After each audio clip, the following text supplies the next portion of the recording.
Selamat pagi, sahabat doa pagi. Kita berjumpa kembali dan kita akan mengawali doa pagi hari ini dengan berdoa.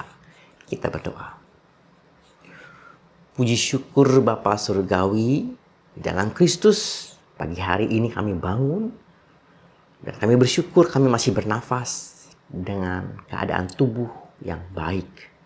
Karena itu kami ingin belajar firman Tuhan di pagi hari ini yang menjadi pembimbing dalam hari kami ini. Dalam Kristus kami berdoa. Amin. Sahabat, di pagi hari ini kita akan membaca bagian firman Tuhan dari Yehezkiel, kitab Yehezkiel pasal 11 ayat 17 sampai ayat 20. Oleh sebab itu, katakanlah, beginilah firman Tuhan. Aku akan menghimpun kamu dari bangsa-bangsa dan mengumpulkan kamu dari negeri-negeri di mana kamu terserak. Dan aku akan memberikan kamu tanah Israel. Sudah mereka tiba di sana, mereka akan menjauhkan segala berhalanya dan segala perbuatan yang menjijikkan dari tanah itu. Aku akan memberikan mereka hati yang lain dan menaruh roh yang baru di dalam batin mereka. Aku akan menyingkirkan dari tubuh mereka hati yang membatu dan memberikan mereka hati yang taat. Dengan demikian mereka akan hidup menurut ketetapanku dan berpegang pada peraturan-peraturanku serta melaksanakannya. Maka mereka akan menjadi umatku dan aku akan menjadi Allah mereka. Pagi hari ini kita akan merenungkan sebuah tema, yaitu hati yang transformasi. Teman-teman atau sahabat pernah punya pengalaman bekerja dengan teman atau kawan yang berulang kali melakukan sebuah kesalahan, melakukan kesalahan yang sama, dan bahkan ketika ditegur, rekan atau teman kita itu bahkan melawan dan bahkan tidak senang akan teguran kita. Tapi berkali-kali terus melakukan sebuah kesalahan yang sama. Bagaimana kiranya perasaan kita? Perasaan kita akan mengatakan kita tidak senang, kita bisa kesel, kita bisa marah terhadap teman atau sahabat kita yang berulang kali melakukan sebuah kesalahan yang sama. Bahkan ketika ditegur balik marah, kita enggak senang. Perasaan hal tersebut itulah yang digambarkan ketika orang Israel akan dibuang ke pembuangan di Babel.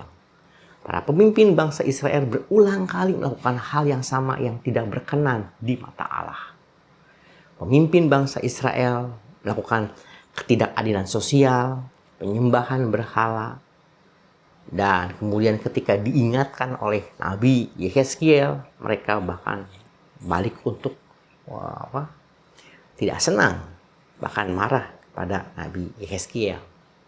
Di tengah hal yang sudah diingatkan salah, tetapi kemudian tidak bersedia diingatkan, orang Israel akhirnya dibuang ke Babel pada tahun 597 sebelum Masehi. Ketika orang Israel, atau lebih tepatnya suku Yehuda, yang dibuang ke Babel. Di situ mengingatkan bahwa mereka mengalami kekecewaan, marah kepada Allah. Kenapa kami umat yang dipilih Allah menjadi bangsa yang istimewa kemudian akhirnya dibuang ke Babel? Mereka ada kekecewaan. Di tengah kekecewaan tersebut ada berita yang disampaikan oleh Nabi Yehezkiel yang tentu merupakan firman Allah yang melalui Nabi Yehezkiel mengingatkan mereka bahwa mereka akan kembali ke tanah Israel. Dan mereka akan diberikan hati yang baru, jiwa yang baru, batin yang baru, supaya menjadi orang-orang yang taat kepada Allah. Ini merupakan sebuah berita pengharapan di tengah keterpurukan. Bapak Ibu pernah merasa terpuruk di dalam kehidupan? Merasa bahwa segala sesuatu seakan-akan menjadi sia-sia. Dalam keadaan tersebut juga merupakan sebuah bagian dari sebuah konsekuensi hidup yang senantiasa melawan kehendak Tuhan, tidak taat dengan kehendak Tuhan. maka ada sebuah konsekuensi hidup di dalam kekacau balauan.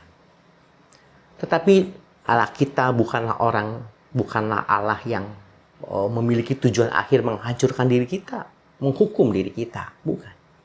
Meskipun ada konsekuensi, meskipun ada hukuman, tapi Dia tetap adalah Allah yang memiliki kasih, yang menghendaki kita hidup dalam perubahan hidup. Hati yang mengalami transformasi. Ini yang disebut dengan niat pertobatan.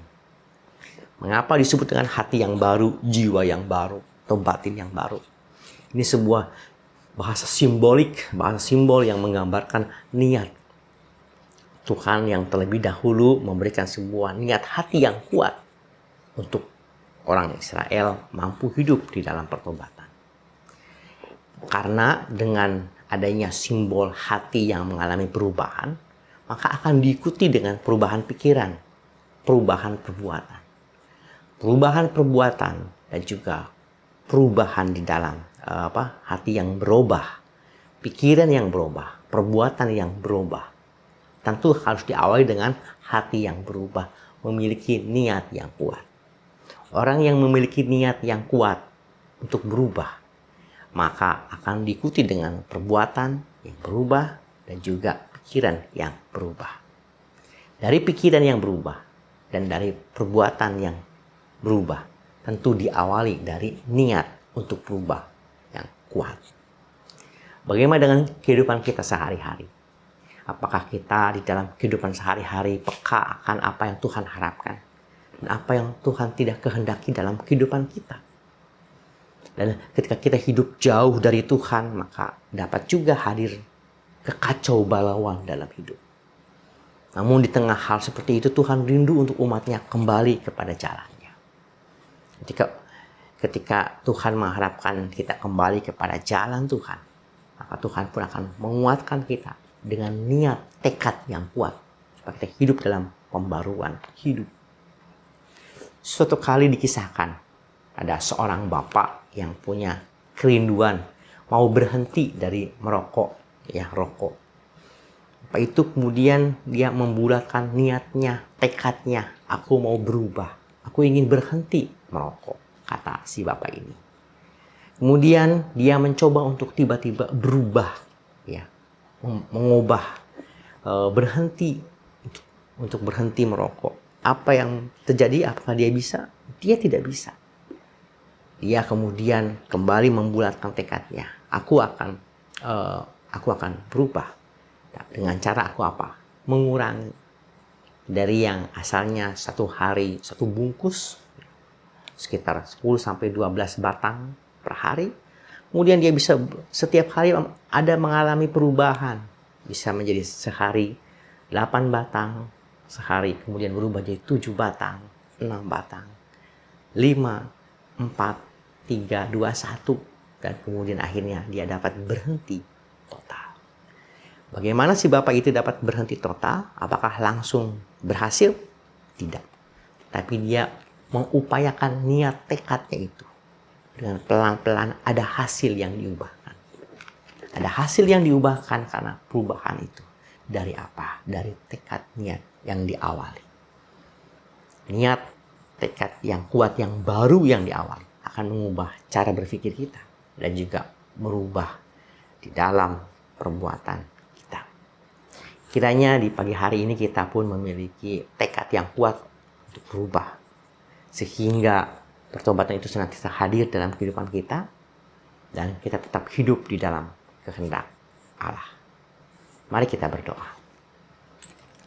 Bapa Surgawi, di pagi hari ini kami rindu untuk senantiasa peka mengenal kehendak Tuhan. Dan kami senantiasa mengintrospeksi diri ketika ada kehidupan kami yang tidak sesuai dengan kehendak Tuhan.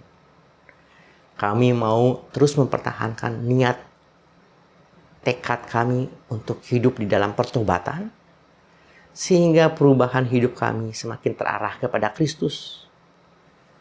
Dengan hati yang diubahkan, kami mau hidup di dalam pertobatan setiap hari.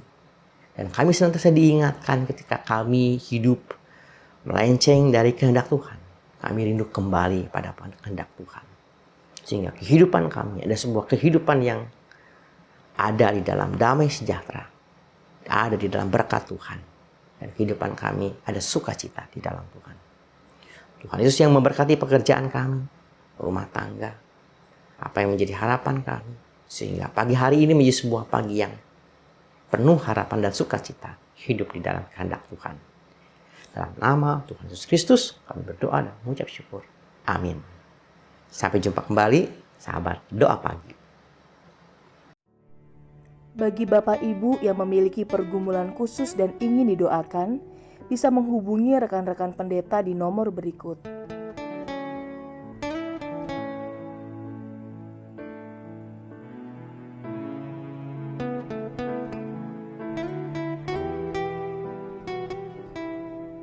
Tuhan Yesus memberkati.